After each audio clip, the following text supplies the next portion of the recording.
रावण जो कि एक स्वयं परम ज्ञानी था, लेकिन अपने घमंड और शक्ति की वजह से उसने वो काम कर दिया जो उसे नहीं करना चाहिए था, और वही एक काम उसकी मृत्यु का भी कारण बना।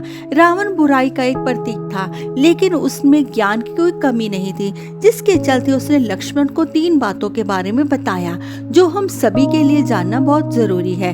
तो इस मोटिवेशनल स्टोरी के जरिए हम 3 बातों के बारे में जानेंगे। श्री राम द्वारा मारे गए तीर की वजह से जमीन पर पड़ा रावण जिस समय अपनी अंतिम सांसें ले रहा था, उस वक्त श्री राम ने लक्ष्मण से कहा कि रावण एक महाज्ञानी पंडित है, उसके जैसा ज्ञान इस संसार में किसी के पास नहीं है। तुम उसके पास जाओ और जो भी ज्ञान हो उसे प्राप्त करो। राम के कहने पर लक्ष्मण रावण के पास गए। जमीन पर पड़ा रावण अपनी अंतिम सांसें ले रहा था। लक्ष्मण जाकर उसके सर के पास खड़े हो गए और बोले, हे रावण, तुम बहुत ज्ञानी हो, अपने आखिरी समय में मुझे कुछ ज्ञान की बातें बताकर जाओ। रावण ने लक्ष्मण की तरफ देखा और उससे मुंह फेर लिया। लक्ष्मण ने एक बार फिर वही प्रश्न किया, लेकिन रावण ने लक्ष्मण की तरफ देखा भी नहीं। रावण के इस व्यवहार को देखकर लक्ष्मण को गुस्सा आ गया और वो श्री राम के पास गए और जाकर सारी बात उनको बताई।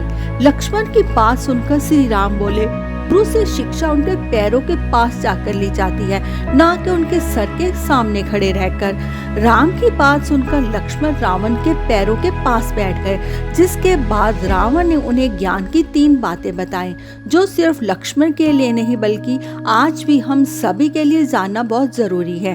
पहली बात जो रावण ने लक्ष्मण को बताई, किसी भी शुभ काम को करने में कभी देरी नहीं करनी चाहिए और कोई भी अच्छा काम जितनी जल्दी हो सके उसे कर लेना चाहिए और बुरे काम को हमेशा टालते रहना चाहिए।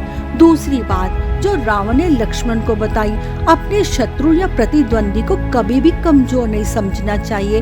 और तीसरी बात जो रावण ने लक्ष्मण को बताई, अपने जीवन की ऐसी गुप्त बातें जिससे आपको भविष्य में परेशानी हो, वो बातें कभी भी किसी को नहीं बतानी चाहिए, फिर चाहे वह आपका भाई ही क्यों ना हो।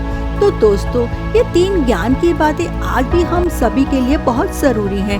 हमें अच्छे और सही कामों को करने में कभी भी देरी नहीं करनी चाहिए और बुरा काम तो कभी करना ही नहीं चाहिए।